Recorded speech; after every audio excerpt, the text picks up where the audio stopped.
by 6 points to the #1 team in the country. That's right. That's right. They came back. They fought. That one big guy. Couldn't stop it. Well, thank you for showing up. All right, well, it is indeed 5 o'clock, and we have a quorum here. We knew that we weren't going to have a full contingent of commissioners this evening, but we have a number so that we can do business. So I want to welcome everyone here in the chambers to this special business meeting of the Kalamazoo City Commission for Monday, March 31st, 2025, and call this meeting to order. Clerk Borling, please call the roll. Commissioner Cooney. Present. Commissioner Decker. Present. Commissioner Hoffman. Commissioner Pradle. Commissioner Wilson. Present. Vice Mayor Hess. Mayor Anderson. Here. Thank you, Clerk Borling. May I have a motion to excuse Commissioners Pradle, Hoffman, and Vice Mayor Hess? Moved. Motion made by Commissioner Decker, supported by Commissioner Wilson. All in favor, please say aye. Aye. Opposed, nay. All right, motion passes. Communications, COO Lamb. Thank you. I can't pass up an opportunity to share some good news. Imagine Kalamazoo 2035, momentum continues to build. We had the 4th meeting in the Plan It series that was at the Kalamazoo Institute of Arts, had over 50 individuals show up, kind of weigh in on the feedback that we've heard so far to date, and really give us an opportunity to continue to identify priorities. There's still many, many opportunities to get involved. If you go to the city's website, there's a chance where you can sign up for notifications. You get notified about future events and meetings and continue to spread the word about how to stay involved. Also just wanted to share some really positive news coming out of public safety, the crime reduction strategies. We talk a lot about it, but when you see the way things are trending, I just think it's worthy of discussion, worthy of announcing. So just year to date, we've seen property crimes down 25%, motor vehicle thefts are down 56%, violent crime is down 11%, and assault with firearms are down 40%. I know public safety never likes to tout too much about trends because they just want to make sure they keep doing the work, but public safety, partnership with community organizations, the work that we're doing is working, and I think we need to keep celebrating where we're seeing good trends and hope that that continues.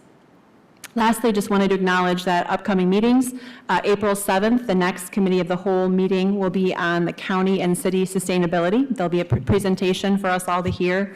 And then the following Committee of the Whole after that will be a report out on the City Commission retreat that took place earlier in March.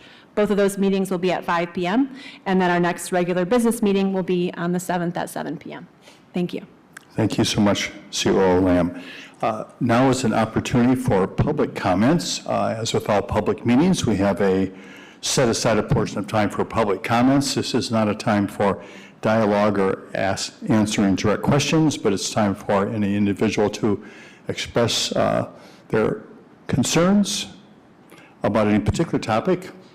Welcome. You remember you have 4 minutes, and please state your name and whether you live in the city. I'm Kay. I live in the township, but I do a lot of work in the city, advocacy work. Yesterday there was a BLM protest, and once again, officers showed up very aggressively, trying to start narratives like, why are you combative? Why are you this? Like, no, don't talk to us like that. I immediately asked for a supervisor because I was like, you can't come to a situation that's already escalated where a vehicle hit 2 protesters and then come to us like all aggressive and escalating a situation. You're here to de-escalate the situation. If you cannot, then we need a supervisor.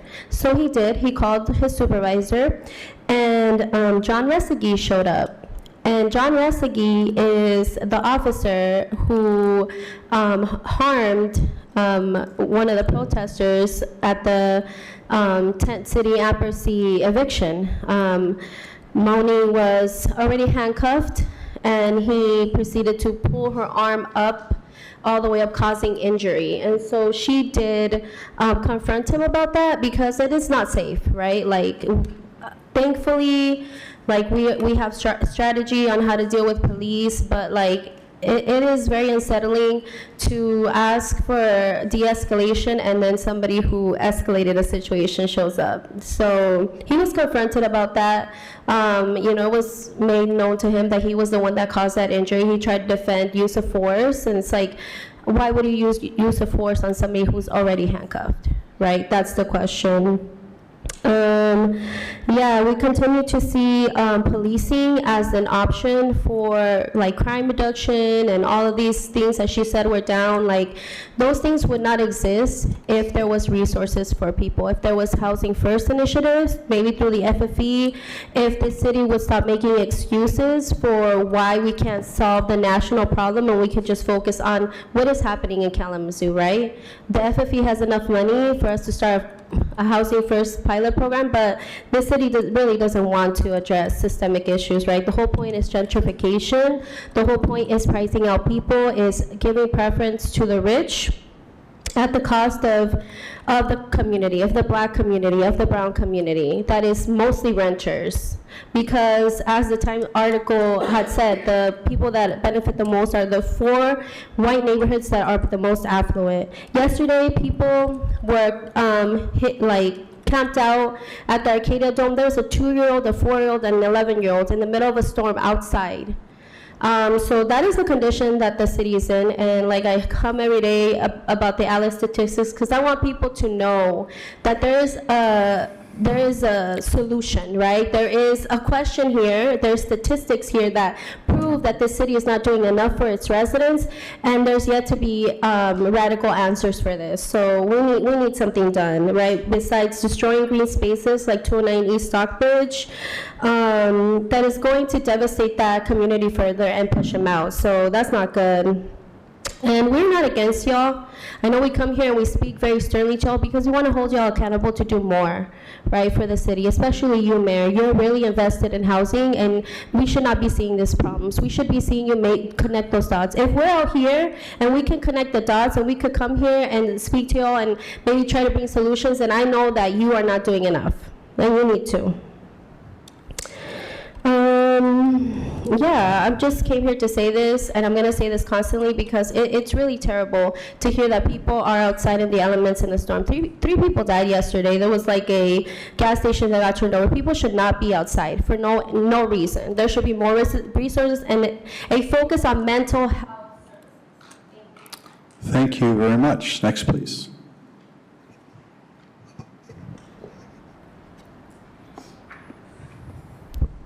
Hi, my name is Shona Espinoza, and I live in the city.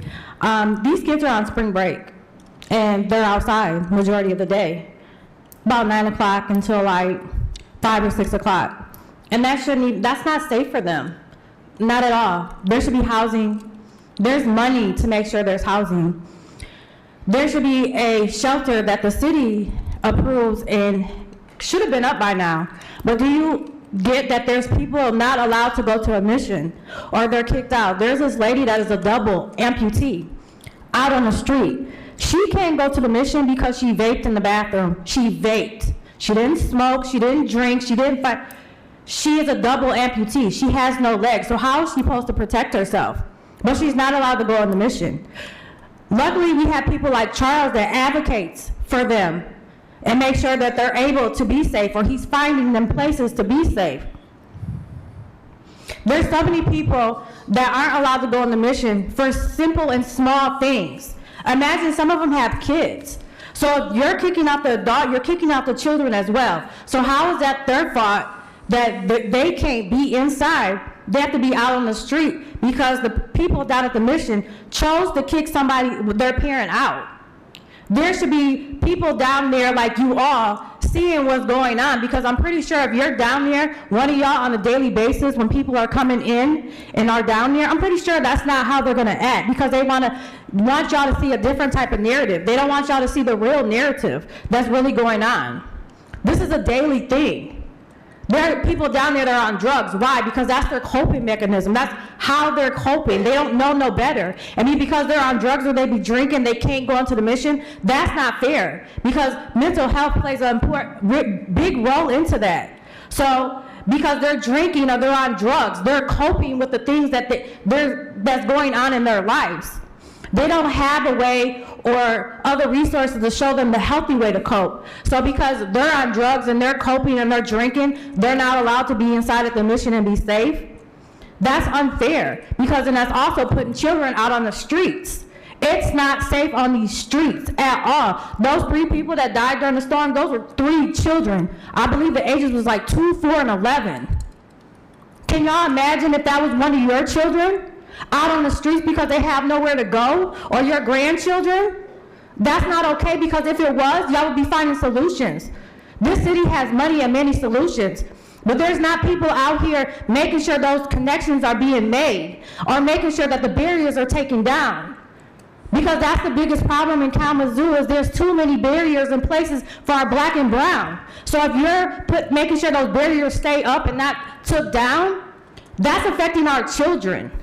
I have black children, black and brown children, that have to deal with the same issues with the barriers because of the color of their skin. So how is that right? How is that fair?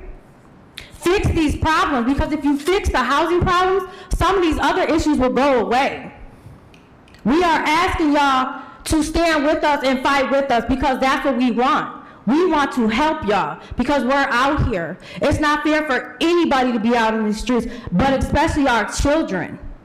That's unfair because they didn't ask to be put in that situation. But that's unfair. So I'm asking you guys to hold y'all all self-accountable and each other to come out here, join us, reach out to us, and we'll help y'all, because y'all will help us to find a solution that will be able to take care of this housing crisis that's in Kalamazoo. That's what's important. Thank you. Thank you. Is there anyone else like to take advantage of this opportunity for public comments? All right, seeing no one, the public comment period is over, and we are on to our one topic that this special meeting is organized for, and I will pass it over to you, COO Lamb. Thank you. Item D1, reapproval of a Treasury SLFRF ARPA loan to Zion Place 4 Limited Dividend Housing Association Limited Partnership in the amount of $1 million to support construction of the Legacy Senior Housing Development at 730 North Burdick Street.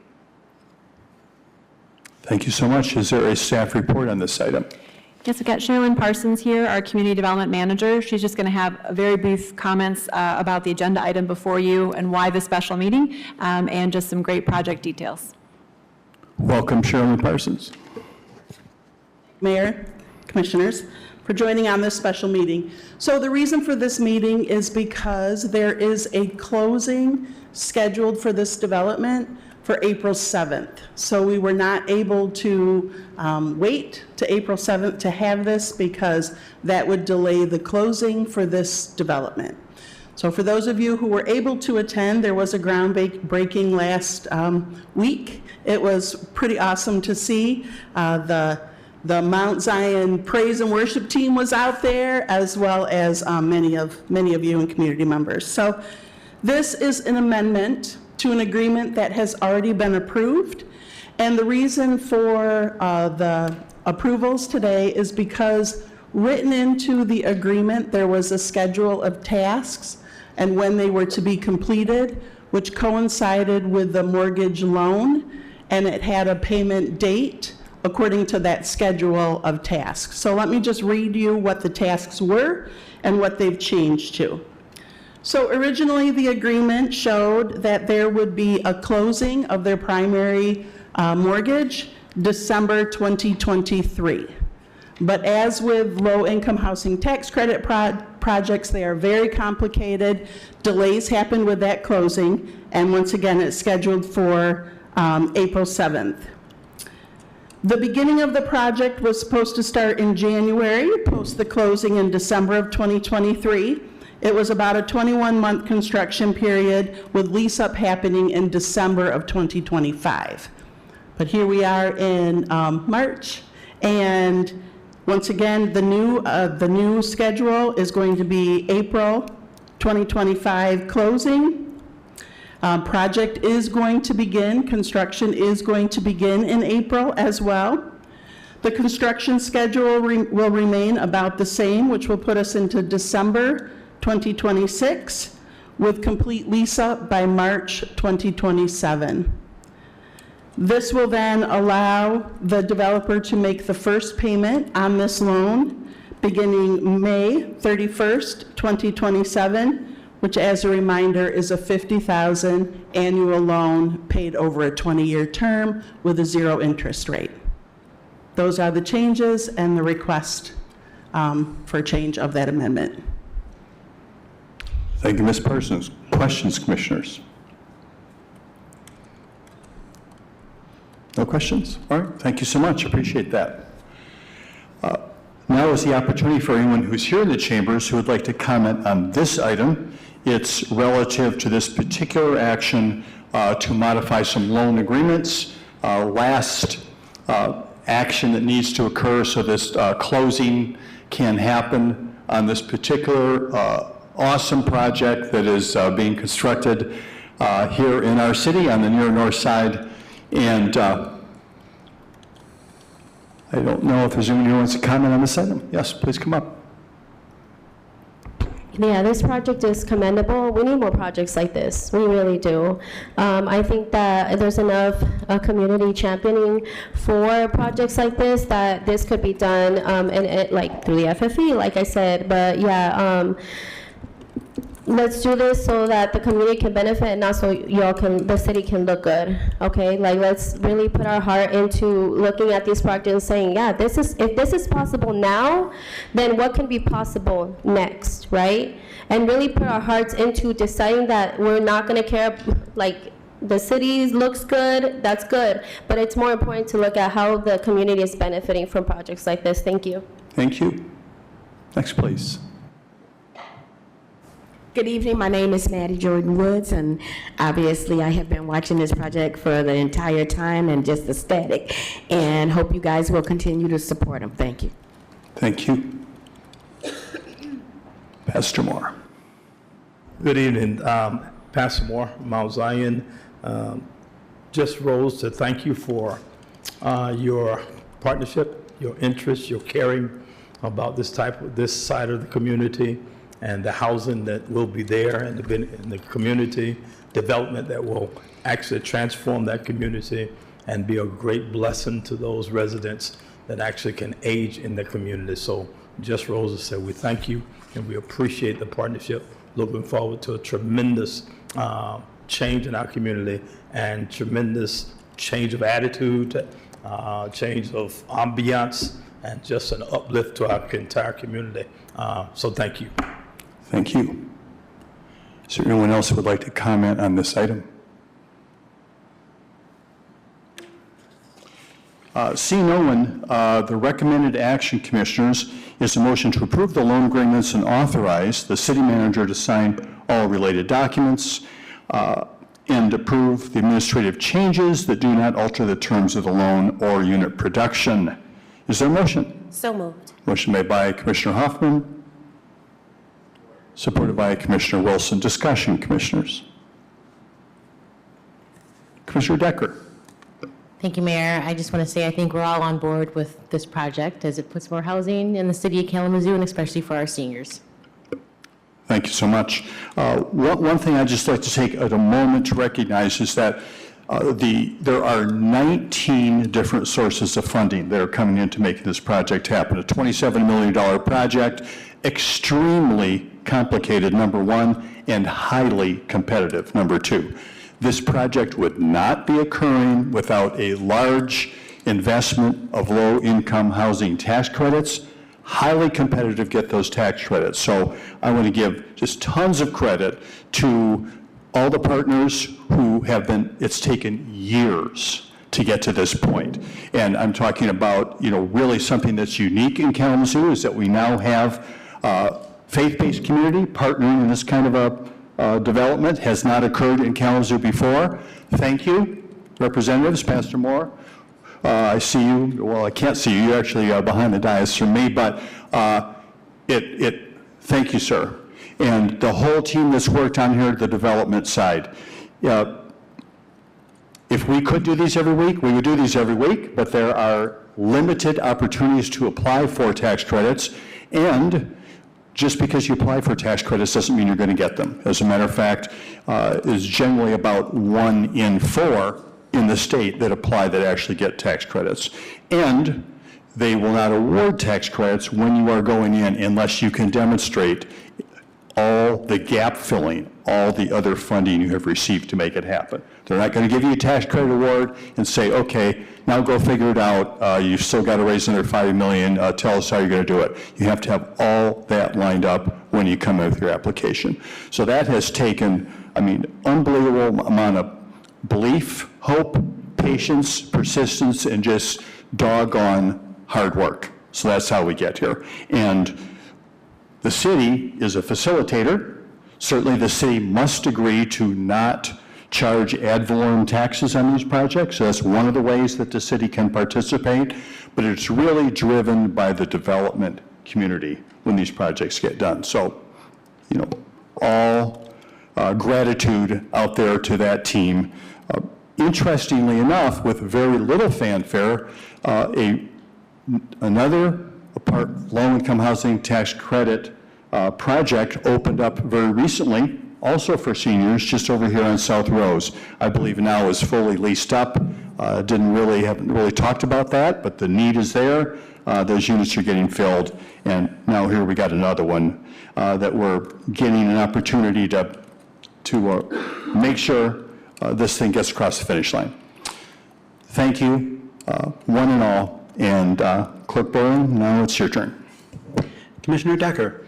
Yes. Commissioner Hoffman. Yes. Commissioner Wilson. Yes. Mayor Anderson. Yes. Commissioner Cooney. Yes. Thank you, Commissioners. The motion passes. As with everyone, yes. Couldn't be more excited about this, as a matter of fact. Just as another comment here related to that, I have the honor of getting to attend groundbreakings, all of us do, when these kinds of things happen, and this particular groundbreaking was unique. Sometimes they're a bit pro forma, and someone gets up and reads a long list until your eyes glade of all the people you're going to thank, because there are so many people to thank, and then you walk over and grab your shovels and throw a little dirt around. This one was a joyful recognition from beginning to end. I had an opportunity to say a few words, and I have to admit, I was on the verge of being choked up the entire time. It's hard to get up when you're feeling that much well of emotion and still, go ahead recognizing that and put some thoughts together. So it was very meaningful for me for opportunity to be there. Now, as with all our meetings, there's an opportunity for commissioner comments. Any particular comments, commissioners, for this meeting this evening?